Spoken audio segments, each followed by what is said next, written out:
Welcome back to another episode of 0 to 60, and right next to me I have a vacuum pump. Now the reason I have that, I'm actually going to test the valve lapping job that I did the other night, which it was day and night. It was a big job, and make sure that I have done a proper job sealing the valves. Now I'll explain why it took so long once we get into it, but I want to show you this type of setup that we've got here. So a friend of mine actually used to own a cylinder reconditioning shop in the 90s, and he's still got a few of the bits of equipment that they used to use, and one thing is this vacuum pump that they would use to test the way that valves were sealing.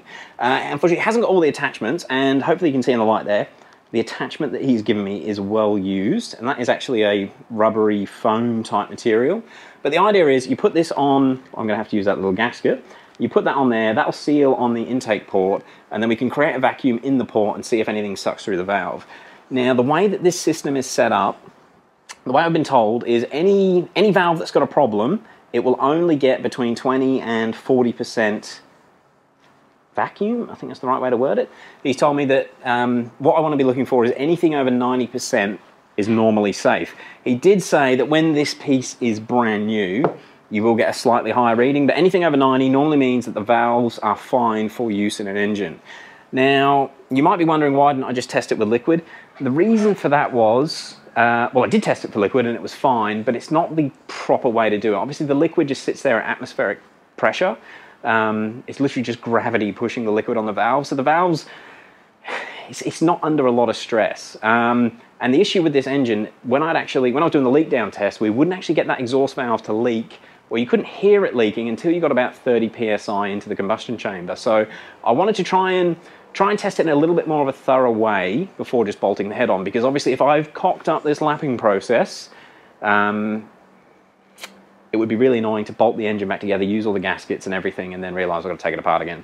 Now I'd gotten to the point where I was just going to take it to a machine shop, but then I remembered that young Ian may still have some equipment I can use. So this is pretty much, I assume, what a machine shop would even do this day and age, to test heads that they've done valve lapping or reseating on. So let's get straight into it. So I'll turn the vacuum pump on in a minute and I'll show you what I meant about it not getting a full 100% vacuum due to the foam being worn. But I'll just show you quickly, because of the oval shaped ports on the N54, the only way I could actually get this circular thing to seal is using an extra little rubber gasket. Now I was trying tape, I was trying to use my walnut attachment, but I couldn't get them to seal, but I did have success with that. Hopefully it will work well enough for this test. But let's check the intake ports, or the intake valves first. The reason I want to do the intake ones first, when I lapped them, I didn't go as thorough as I did with the exhaust ports. The intake valves all looked really good. There was no pitting on the valves, so I only did a one-step lapping. And yeah, valve lapping. We'll talk more about it in a second, but let's just test this machine first. So I'm going to plug it in, and that is going to get the vacuum pump pumping. Hopefully you can still hear me all right.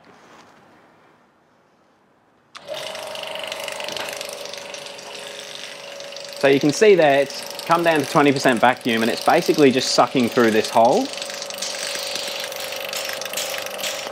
Now if I block it with my finger, we can pull right round, we get round to about 95, but that is because I'm blocking that hole right there. If I put it onto this laminated surface, which is obviously sealed, it only pulls round to about between 90 and 95. And if I push it down a little bit harder, we can get just past 95. But yeah, long story short, this foam is actually leaking a little bit of air. But again, Ian has assured me if I can get it over 90, the valves are seated well enough to work in the engine. So I'm kind of nervous about this, because this is going to test if I've done a good enough job, or if I've got to do more lapping. And I'll tell you what, if I never have to lap another valve in my life, I will be very, very happy. Manual valve lapping is a killer. All right. So I didn't actually test this one because it had the tape on and it wouldn't seal properly. So I've got that on the cylinder there. It's not really doing much, and that's because the port that goes into the cylinder head is still open. So I'll block that with my finger. There we have it. So cylinder one, using that gasket, I can hear it. I can actually hear it weeping through. We've come up about 92% vacuum. So I'm happy with that. That valve is sealing. Cylinder 2, let's try again, block the port off. That one's gone a bit better. I wonder if that's because there's some dirt around here. But yeah, 95, so the valves are working on that one. I'll just clean these off because I was messing around. I've dirtied the sealing surface. And this is actually quite a hard plastic gasket. It's supposed to be rubber, but it feels more like soft plastic. Get that one on there. So the third cylinder, come round. Yeah, 95. Woohoo! Please just do this for all of them. That would be amazing. Number 4. So 92. Let me just reposition that because I'd like to try and get a slightly better seal.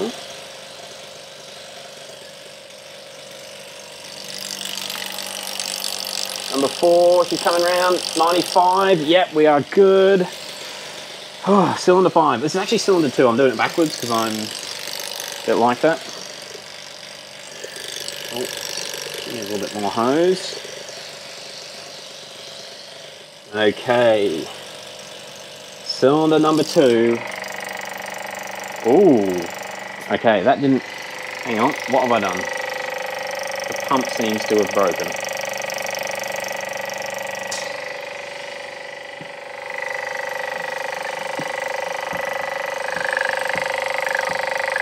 I may have broken the pump. Oh!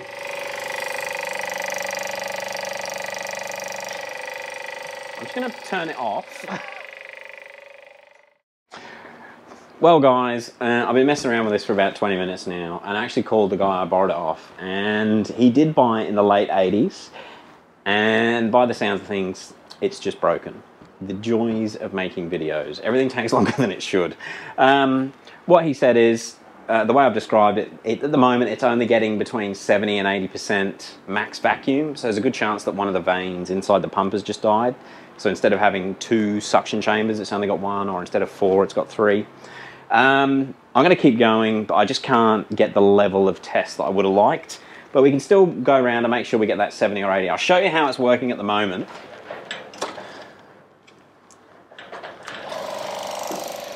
The pump actually sounds different as well. It was sort of clicking before. Also at idle it would get 20 or 30. But if I block it off with my finger, yeah, see, 75, and that's pushing hard down on the hose. Anyway, look, let's keep going. This is cylinder 2 intake, which is the 5th one we're going to test. So we got it on there. We'll block off the PCV port. And we're coming around between 70 and 80 again. Ian did say if there's a problem with the valve, it'll be between sort of 30 and 40 if there's any sort of leak. But that's as good as we can get at the moment. And last one, cylinder 1.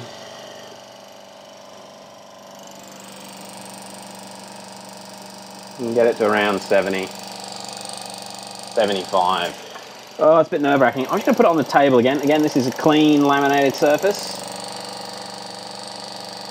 Yeah, it's about the same. So on a perfectly sealed surface, we're only getting about 70. But it is what it is. All right, let's keep going. Now, I'll just turn it over and we will do the exhaust ports. I'll start at the back of the motor again. Now, I don't have to block anything else off with these. Just let it suck in. It's just under. You know what I might do? Ooh. Shit. Because there's no port, I can't actually pull that out of the head. Wow. Oh. That didn't damage it. I might use that little plastic thing again, just to help seal on the exhaust ports, because they're just a little bit bigger than the foam piece. So there we go. Oh, she's come around to 75, so that one's definitely good. Oh, the force to pull it off.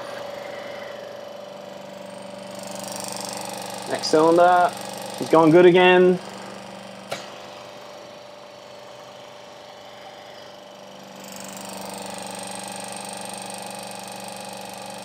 I think my valves are actually sealed. It's a miracle.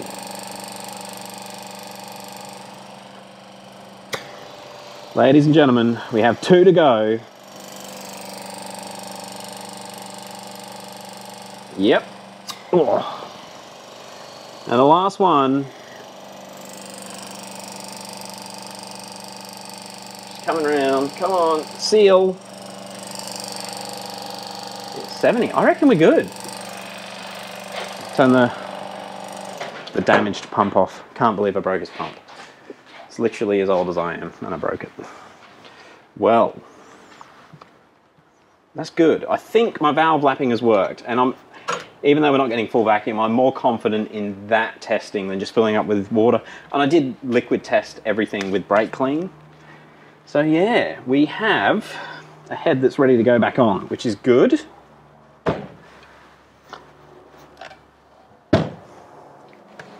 Very good. So I'm pretty happy with that. Yeah, like I said at the start, I wasn't confident that my valve lapping was good enough, but having the vacuum tester on it, even though we're not getting proper 100% vacuum, you can see it sort of pulls down, whether it's on the valve or on a perfectly sealed surface. So yeah, I don't think I mentioned at the start of the video, but originally I planned to do this Saturday night, and I was going to do it using the drill method. Now, after the first video of me fixing or lapping the original valve that was leaking went out, a lot of guys suggested using some fuel hose or a piece of rubber hose and a drill to pull the valve into place and get it to spin and lap. I actually did 2 valves using that method on Saturday night, and unfortunately one of them didn't seal properly. Now, I'd probably only spent between a minute to 2 minutes on each valve, but using the drill, obviously spinning it slowly and going backwards and forwards, the paste and everything, and yeah, long story short, it leaked water. And I've actually got a clip which I'll try and overlay and show you it was leaking. So I sort of had a bit of a rethink. Now, I knew it was going to take a long time if I was going to do it manually, but for peace of mind, I knew that doing it manually, I can hear it a lot better, and I can sort of feel the valve getting lapped and seating properly, and it's sort of polishing into place, where you don't get any of that feel with the drill. And even when you use the drill makes so much noise, you lose a lot of the sensation of what's going on. And just not doing them before, I made the decision to do it manually. So on Sunday, I manually lapped all 24 valves.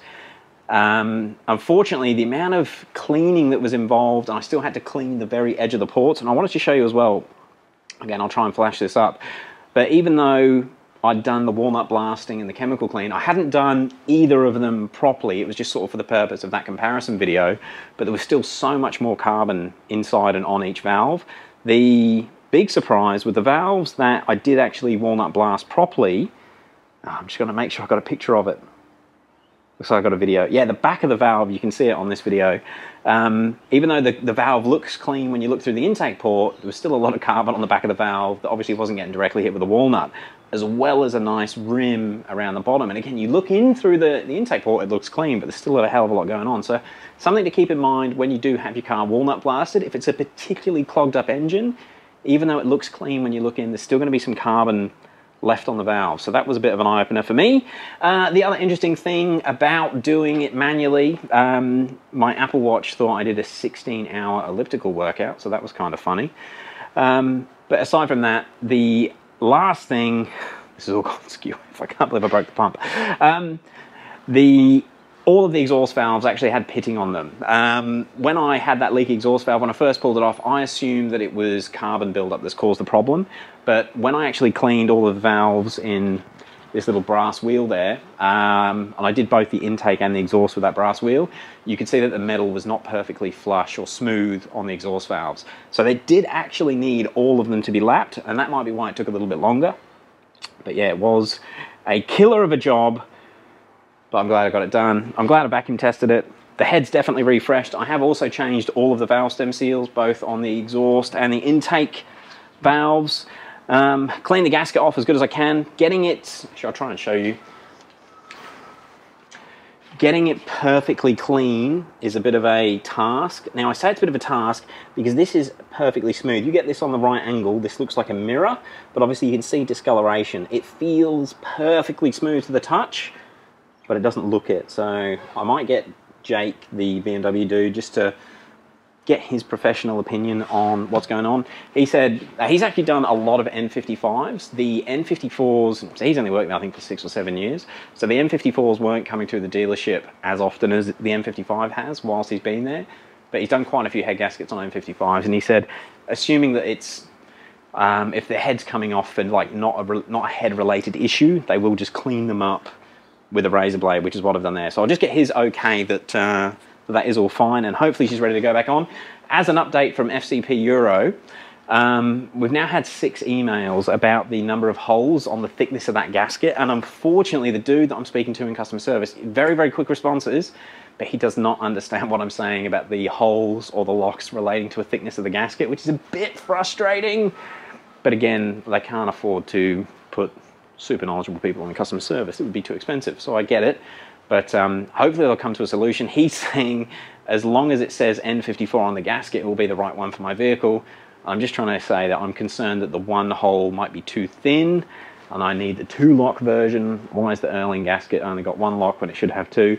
And I've done a little bit more research. I cannot find any photos of an M54 gasket with 1 identification lock or hole in the corner. Actually, I'll show you guys, because I've got it over here. Yeah, so that's the original with the 2-lock, and that's the one, the Erling one that FCP sent me with a single lock. The only gaskets I can find with a single lock are N53 gaskets, and I didn't mention it the other day because I really just thought it was a coincidence, but this little holographic sticker here actually says N53. So I do wonder if this is some weird hybrid N54, N53 gasket. And the N53s being a naturally aspirated engine, I'm sure they do run, they could potentially run a smaller gasket and run higher compression than the N54s, although I'm not sure. The other thing I'm just going to mention quickly, a lot of guys said if it's thicker, just chuck it on. And yes, you can, but I think a lot of people don't realise old school engines, you could run a thicker head gasket and run more boost, make more power. The efficiency of these M54s with direct injection, and then when you add E85 into the mix with knock detection and that sort of stuff, the benefits of lowering compression to get more power are sort of thrown out the window. There's been quite a few helpful guys from the UK WhatsApp group, and 2 of those dudes both actually blew up their M54s like I did while they were running high boost on the 17Ts, and they've gone to forged engines. One dude has gone with stock compression, and the other guy's gone with the 9.5 compression forged pistons, both tuned by the same tuner, and the one that's got the 9.5 compression pistons, he just doesn't make as much power as the stock compression. And that is because you can't actually run any more boost through those 17Ts than that 25 to 27, because they get out of efficiency. So running a lower compression won't help me unless I go to a bigger turbo.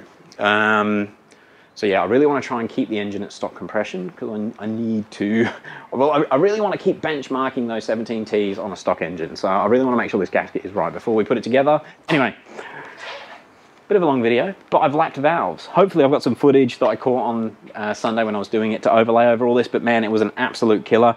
I didn't even get them all put back in on Sunday. I ended up putting them back in yesterday, Monday. Bit of a nightmare, but she's looking good. The head is all cleaned up, sorry, the block is all cleaned up as well, hiding under here, and it's all going to need another clean before it goes back on, just to get all the dust off it. Again, this is smooth to touch. It looks like a mirror to look at it, but it is discolored where the old gasket was. I'm sure she's going to be fine. We're literally just waiting on FCP before we can put this engine back together.